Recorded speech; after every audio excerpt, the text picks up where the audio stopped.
Bom dia. Um pouquinho mais forte para a gente dar aquela acordada depois dessa tapioca com café. Bom dia. Que alegria receber esse evento aqui do Global Citizen Now, na nossa Belém, que prepara a cidade, prepara os nossos corações valentes amazônicos para falar ao mundo o que é preciso ser dito nesse protagonismo que precisa ser exercido pelo povo amazônico, nesse encontro global, que é um encontro tão importante, que Belém está prestes a sediar. Essa que é a mais importante cúpula climática de todos os tempos, diante de tantos desafios que nós temos, diante dessa crise climática global. Nós vamos iniciar esse primeiro painel de hoje, essa primeira conversa, falando de um assunto que é muito caro, muito importante, que está na centralidade de todas as discussões. Como nós podemos direcionar dinheiro, poder e atenção para as pessoas e para os lugares que estão fazendo a diferença. E com todos os serviços ambientais que o Brasil tem prestado ao mundo e que a Amazônia tem prestado ao mundo, nós estamos na centralidade dessa discussão. E para nos ajudar a refletir sobre isso, nós convidamos nosso querido José Ricardo Saceron, que é vice-presidente de Negócios, Governo e Sustentabilidade Empresarial do Banco do Brasil. Não é pequena a missão, né, Saceron? É grande. Portanto, a gente vai apertar. Sob a sua liderança, o banco tem assumido esse papel cada vez mais ativo, protagônico também no financiamento à sustentabilidade, que é esse modelo que nós buscamos de governança e de desenvolvimento econômico, social e cultural no apoio às comunidades da Amazônia. Saceron, vamos lá, nós estamos sendo chamados para esse grande mutirão. Foi uma síntese muito bonita e também simbólica, feita pelo presidente André Corrêa do Lago, quando o Brasil, assumindo esse lugar de realização da COP e ele de presidência da COP, chamando a todas e todos nós, globalmente, para esse mutirão. Como é que nós podemos fazer esse esforço coletivo diante da situação da crise climática? Como é que o Banco do Brasil, nesse momento, está vendo essa transformação e essa ação que é demandada de uma instituição financeira tão importante, que tem sido fundamental no desenvolvimento econômico justo do Brasil? Bom dia. Bom dia, Úrsula. Bom dia a todas e todos. É uma honra estar aqui junto com vocês. Esse mutirão que o embaixador André Corrêa do Lago chama, é um mutirão que precisa envolver a todos nós. Sociedade civil, governos com as suas intenções de negociação para resolver e para melhorar a situação da emergência climática, né? Sociedade civil, bancos, enfim, todos, investidores, todo mundo que tem que se preocupar com a emergência climática, tem que se preocupar com a preservação do meio ambiente, tem que se preocupar por termos uma economia mais sustentável no mundo inteiro. O Banco do Brasil, como um banco... Eu vou mudar o meu microfone, que como tu vais falar mais do que eu... Pronto, obrigado. O Banco do Brasil, ele foi eleito por 6 vezes o banco mais sustentável do mundo. Isso nos traz uma responsabilidade imensa, né? E nós temos nessa responsabilidade refletida nos nossos objetivos 2030. 1/3 das operações de crédito do Banco do Brasil, hoje em torno de 400 bilhões de reais, são operações consideradas sustentáveis por organismos multilaterais, por organismos e instituições internacionais. Então, esse é um fato extremamente importante.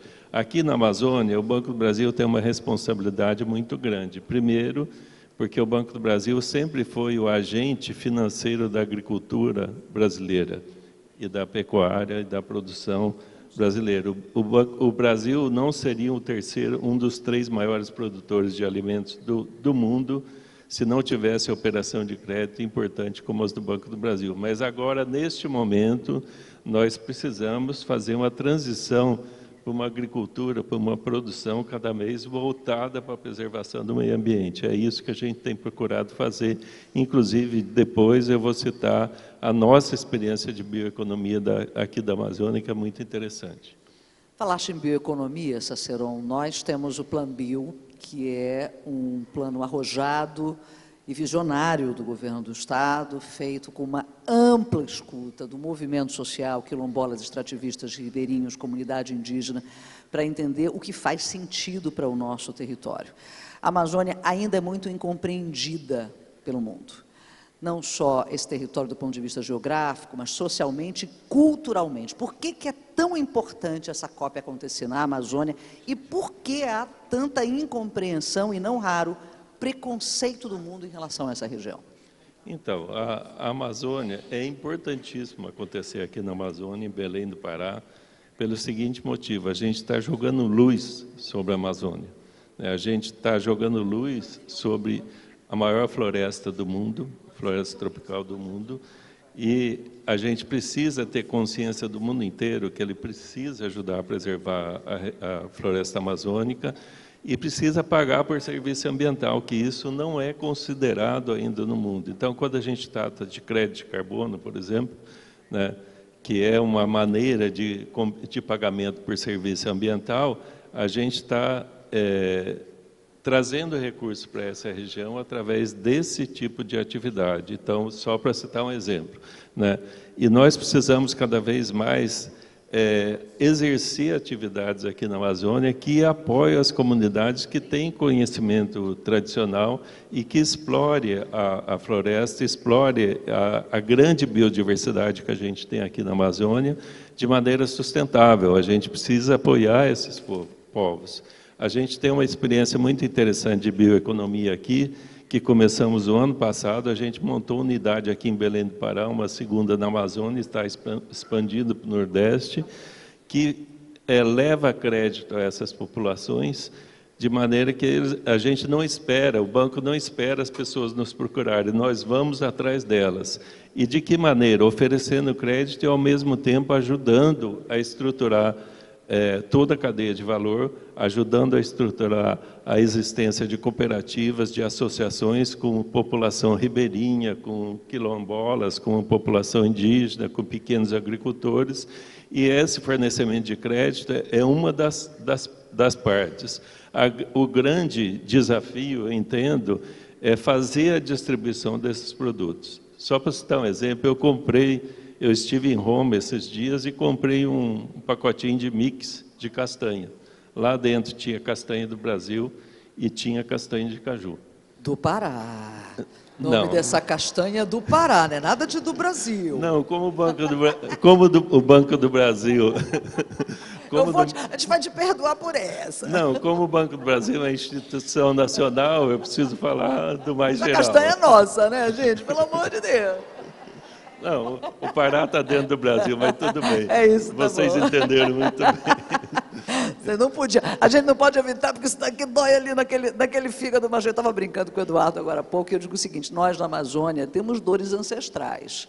A gente vive um pouco em carne viva, às vezes até abraço dói na gente, porque são, assim, séculos de preconceito e séculos de apagamento, né? E quando nós estamos falando de séculos, nós estamos falando até de milênios, porque a própria descoberta, inclusive, da arqueologia demonstra que nós tínhamos sociedades extremamente complexas, que eram muito mais inteligentes do que o nosso modelo capitalista atual, que tinham um respeito e um entendimento pelos ciclos da natureza, que prosperava, plantava, crescia, promovia desenvolvimento sem fazer esse estrago que a gente está fazendo. Então, essas comunidades, esse conhecimento dessas civilizações que existiam, calculam que existia em torno de 8 milhões de habitantes aqui na Amazonas antes de chegar o branco, né?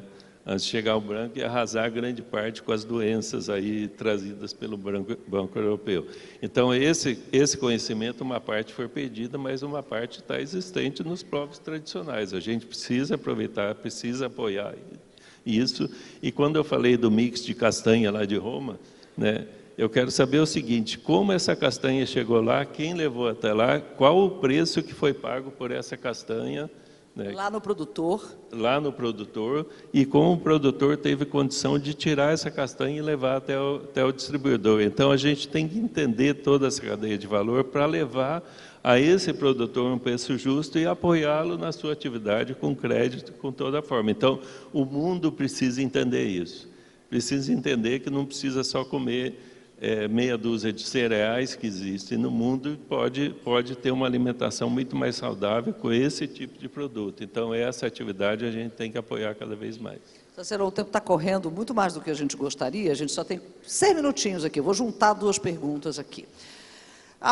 Dentro deste rol maldito de preconceitos contra a Amazônia, há um olhar de desconfiança em relação à capacidade financiável que esse tomador de crédito tem. A Amazônia é muito remota, é muito informal, as pessoas não sabem fazer os projetos, é difícil fazer prestação de contas. Sim, nós temos todas essas questões, inclusive porque a Amazônia não é... Eu digo que remoto é uma questão de ponto de vista. Para quem está, por exemplo, ali dentro do Rio Iriri, remoto é Belém.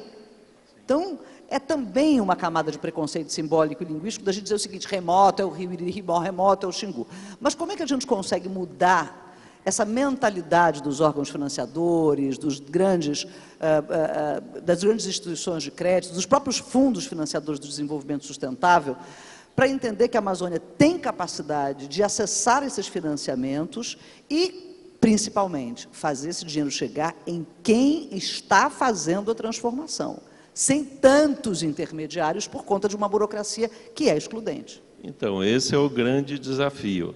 Olha, eu diria o seguinte: a gente captou, nós, Banco do Brasil, em 2 anos, quase 40 bilhões de reais com organismos multilaterais, KfW, Banco Mundial, BID, Agência Francesa de Desenvolvimento, o CDP, que é um banco italiano, e vários outros. E uma boa parte desse recurso é para investimento nessa atividade, em bioeconomia, apoio à população tradicional e etc. Então, existe uma intenção de vários organismos de apoiar esse tipo de desenvolvimento, né? Existe essa intenção. Qual o grande desafio? Chegar lá na ponta. O Banco do Brasil hoje tem uma capacidade muito grande, inclusive aqui na Amazônia, e para chegar lá na ponta, a gente precisa levar agentes estruturadores de crédito, a gente precisa levar instituições como a Embrapa, instituições como Emater, agente de crédito, habilitação para receber financiamento, ajudar a regularizar a situação dessas pessoas, porque muitas vezes elas produzem, mas não tem a documentação certa. A gente pode apoiar muito. O banco normalmente exige uma garantia para fornecer crédito. Essa é a atividade do banco. Se a gente tiver um contrato de fornecimento dessa população com uma grande indústria, por exemplo, com uma grande empresa, isso pode servir como garantia.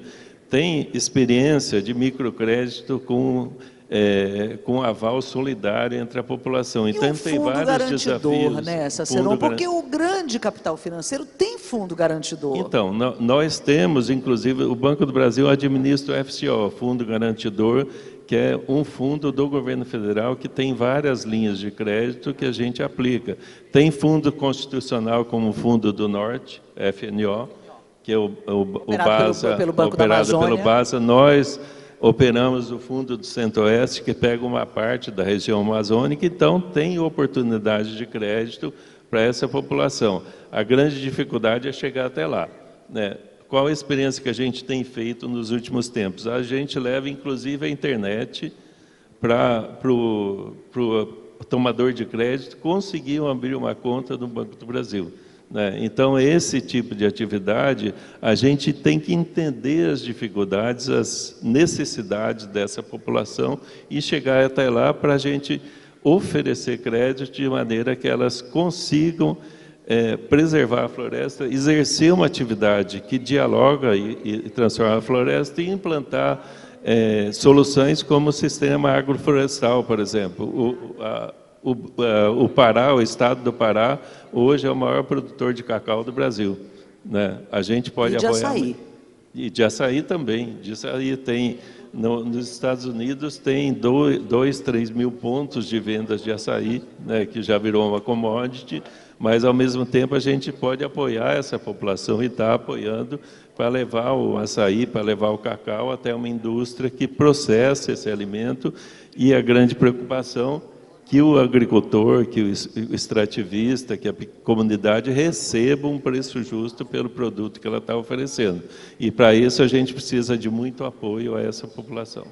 Cícero, o nosso tempo está encerrando. Eu quero te agradecer imensamente. Antes de você fazer suas considerações finais, eu vou dar uma banada na brasa da nossa sardinha. A economia criativa, a economia da cultura e da arte precisa também de uma sensibilidade das instituições de financiamento de operação de crédito.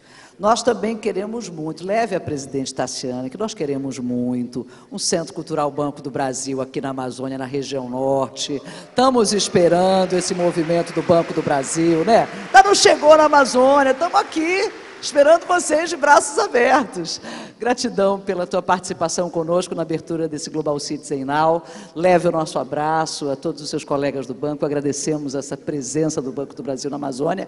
E leve esse nosso recado, que nós queremos esse abraço na cultura e na arte. Pode deixar que eu levo, mas a gente está abrindo um ponto bebê aqui em frente, né, que dialoga com a cultura. E nós inauguramos, vamos inaugurar, aliás, já está funcionando, mas formalmente inaugurar o ano que vem, o CCBB, o 5º do Banco do Brasil, em Salvador, né? E vamos estudar essa ideia de vocês de um centro cultural abraçar. Aqui. Agora, o desafio eu vou levar para a Terciana, pode deixar, tá bom? Muito grata, querido, grata pela atenção de vocês e pelo carinho de vocês. Obrigado, gente.